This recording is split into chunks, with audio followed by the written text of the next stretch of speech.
নমস্কার বন্ধুরা, আমার খাই খাই বাই চ্যানেলে সবাইকে স্বাগত জানাই। আজকে আমি খুব সুন্দর একটি বিরিয়ানির রেসিপি নিয়ে এসেছি, খুব ইন্টারেস্টিং। আমি আজকে বানাচ্ছি মাটন পর্দা বিরিয়ানি।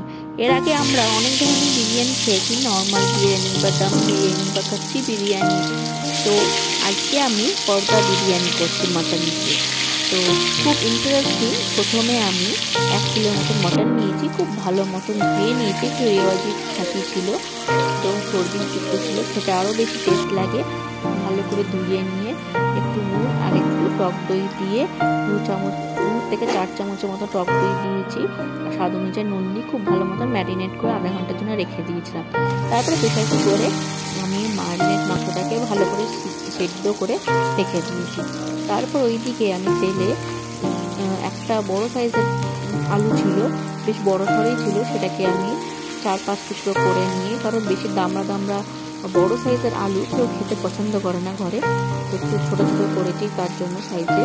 তো করে নিয়ে খুব ভালোভাবে নুন আর হলুদ দিয়ে ভেজে তুলে নিয়েছি। মোটামুটি আলুটাকে এমন করেই ভেজেছি একটু লালচে লালচে হয়, অথচ একটুখানি সেদ্ধ, খুব একটা সেদ্ধ হয়নি, মোটামুটি 40% মতো সেদ্ধ হয়েছে। বাকিটা আমি পরে ঝোলে দিয়ে সেদ্ধ করব যখন মটনটা রান্না করব। আর এদিকে 2-3টে পেঁয়াজ কেটে নিয়ে বেরেস্তা বানিয়ে রেখে দিয়েছি। খুব সময় নিয়ে অল্প অল্প করে বেরেস্তাটাকে ভেজে রেখে দিয়েছি। তারপর এখানে একটা মশলা বানিয়েছি, আদা রসুন কাঁচা লঙ্কা দিয়ে আর একটু গরম মশলা দিয়ে পেস্ট বানিয়ে রেখেছি। তারপরে পেস্টটা ভালো মতন করে নিয়ে তেলে আমি গোটা গরম মশলা ফোড়ন দিয়েছি, একটা বড় এলাচ কালো রঙের ওটাও দিয়েছি, দিয়ে তেজপাতা দিয়ে খুব ভালো মতন বেটে রাখা মশলাটা দিয়ে খুব ভালো মতন একটু কষে নেব। বেশ ভালো মতো কষতে হবে, একটু সময় নিয়ে বেশি হড়বড় করলে হবে না, যত ভালো করে কষাবে তত বেশি টেস্ট আসবে। তারপরে একটু স্বাদ অনুযায়ী লবণ দিয়ে আর একটু দিলাম 1 চামচের মতন জিরের গুঁড়ো আর 1 চামচের মতন ধনের গুঁড়ো দিয়ে খুব ভালো মতন আমি মশলাটাকে খুব ভালো মতন করে কষে নেব। অল্প অল্প করে জল দিয়ে বেশ অনেকক্ষণ ধরে মশলাটাকে আমি কষে নিয়েছিলাম। বেশ মশলাটাও বেশি আঁচ বাড়িয়ে রাখা যাবে না, মাঝারি আঁচে করে ভালো মতন মশলাগুলোকে বেশ ভালো মতন কষে নিয়ে আমি তার মধ্যে অল্প দিলাম 1 চামচের মতো Kashmiri red chilli powder. Kashmiri red chilli powder দিয়ে আবার বেশ কিছুক্ষণ ধরে আমি বেশ নাড়াচাড়া করে নেব। দেখতে হবে যাতে মশলাটা পুড়ে না যায়, অথচ খুব ভালো মতন মশলাটার কষে যায়। দেখো মশলাটা মোটামুটি কষে উঠেছে, আমার বেশ তেল ছেড়ে এসছে। তো আর একটু কিছুক্ষণ কষলে পরে আমার মোটামুটি মশলা রেডি হয়ে যাবে। এর মধ্যে আমি ভেজে রাখা আলুটা দিয়ে দিলাম। তার মধ্যে আমি ওইদিকে গরম জল বসিয়ে নিয়ে জলের মধ্যে আমি পরিমাণ মতো লবণ দিয়ে দিলাম, লবণ দিয়ে জলটা ফুটতে দিলাম। এখনই জলের মধ্যে লবণটা দিয়ে দিতে হবে, নতুবা পরে ভাতে কিন্তু লবণ লাগবে না। তারপরে এদিকে আমি আলুটার সাথে মশলাটা কষিয়ে নিয়ে এই সময় যে চর্বিগুলো ছিল সেই চর্বিগুলোকে দিয়ে এখন আমি এটা কষিয়ে নিচ্ছি। চর্বিটা আমি সেদ্ধ হওয়ার সময় দিইনি, কারণ সেদ্ধ হওয়ার সময় দিলে চর্বিটা গলে যেত, চর্বি আর খুঁজে পাওয়া যেত না। তো সেই জন্য চর্বিটা আমি এখন দিয়ে ভালো মতো কষে নেব। তারপরে জলের মধ্যে আমি একটু 1 চামচের মতো বিরিয়ানি মশলা দিয়ে দিলাম। অনেকে গোটা বিরিয়ানি মশলাও দেয়, গোটা মশলাগুলো, সেগুলো মুখে পড়লে ভালো লাগে না, তো আমি সেই জন্য গুঁড়ো মশলা দিলাম। আর দিলাম 1 চামচের মতন ঘি, বা তোমরা সাদা তেলও ইউজ করতে পারো, যাতে চালগুলো বেশ লম্বা লম্বা গায়ের সাথে গায়ে লেগে না যায়, খুব ভালো লাগে। আর এদিকে আমি সেদ্ধ করা মাংসটাও এর মধ্যে দিয়ে এবার সবগুলোকে খুব একসাথে ভালো করে একটু কষে নেব। খুব সুন্দরভাবে মাংসগুলো অলরেডি সেদ্ধই আছে, খুব একটা করতে লাগবে না, টাইম লাগবে না। খুব ভালো মতন একটু মাংসটা বেশ মশলার সাথে আলু মশলা মাংস বেশ একসাথে ভালো মতন করে কষে নেব। অনেকে আলু ভাজাটা আলাদা করে দেয়, বাট আমাদের ঘরে আলু ভাজা করে কেউ খেতে ভালো পছন্দ করে না, তার জন্য আমি মশলার সাথে আলুটা কষে নেব। তারপরে জলটা ফুটে উঠেছে, এর মধ্যে এবার আমি ভিজিয়ে রেখে দিয়েছিলাম আধ ঘন্টা মতন 1.5 কাপ চাল নিয়েছিলাম, বাসমতি চাল। তো ওটা দিয়ে ভালো মতন তার উপর থেকে একটা গোটা লেবু কেটে দিয়ে দেবে। এই গোটা লেবুটা দিলে কি হয় জানো বন্ধুরা, চালগুলো খুব সুন্দর লম্বা লম্বা হয়, একটাও ভাঙে না, খুব সুন্দর হয়, বেশ লম্বা লম্বা হয়। তো এইদিকে আমি ভাতটা হতে দিচ্ছি। এইদিকে মোটামুটি তো আমার মাংস কষানো শেষ।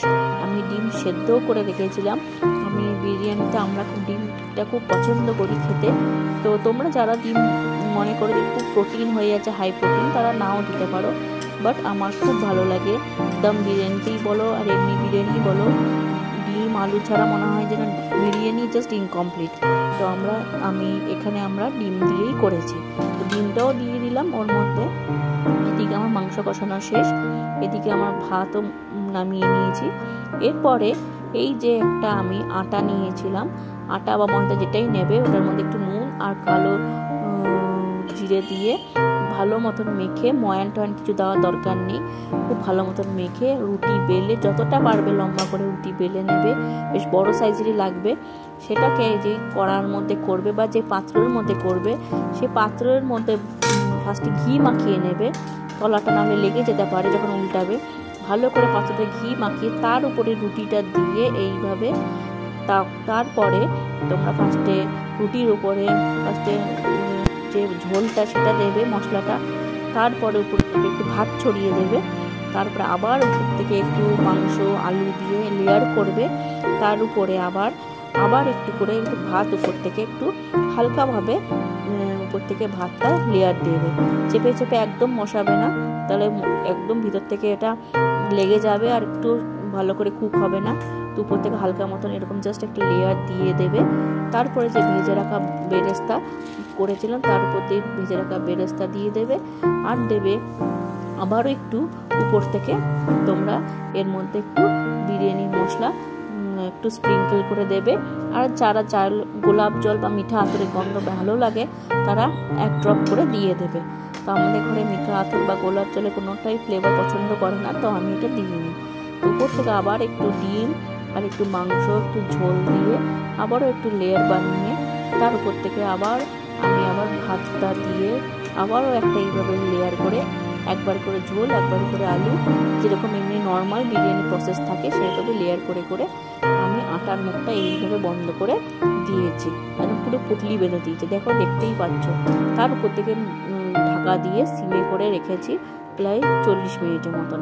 তা উল্টে দিয়েছি, নিচের দিকটা দেখো, নিচের দিকটা উল্টে দিয়েছি, নিচের দিকটা কত সুন্দরভাবে হয়ে গেছে, পুরো একদম আটাটা একদম ক্রিস্পি হয়ে গেছে, যে ময়দাটা মেখেছিলাম পুরো ক্রিস্পি হয়ে গেছে। ভিতর থেকে তোমাদেরকে আমি কেটে দেখাচ্ছি কত সুন্দর হয়েছে, বেশ সুন্দর খেতে লাগে।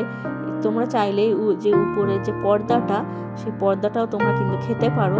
এই পর্দাটা আমি কেটে দেখাচ্ছি, ভিতর থেকে দেখো কত সুন্দর হয়েছে, বেশ দারুণ লাগে খেতে এইভাবে। তোমরা চাইলে পর্দাটাও তোমরা যে কোনো মাটনের প্রিপারেশন বা চিকেনের প্রিপারেশন দিয়ে তোমরা এটা খেতে পারো, বেশ তন্দুরি রুটির মতোই লাগবে অনেকটা খেতে, এটা দারুণ লাগবে বেশ খেতে। দেখো আমি মোটামুটি একটু কেটে নিয়েছি, প্রচণ্ড গরম, বেশ ধোঁয়া উঠছে, খুব সুস্বাদু, মানে খোলা যাচ্ছে না, এতটাই গরম। গরম গরম সার্ভ করলে খেতে আরও ভালো লাগে। দেখো খেতেও সুন্দর, ভিতরটা কত সুন্দর হয়েছে, পুরোটাই একদম কুক হয়ে গেছে, সবগুলো একদম পুরো লেগে পুরো একদম মানে মেখে একদম মাখো মাখো হয়ে গেছে, পুরো পারফেক্ট হয়েছে। মানে এমনি নর্মাল বিরিয়ানি থেকে কাচ্চি বিরিয়ানি বা দম বিরিয়ানি থেকে পর্দা বিরিয়ানিটা একবার বানিয়ে খেয়েও চমৎকার লাগবে।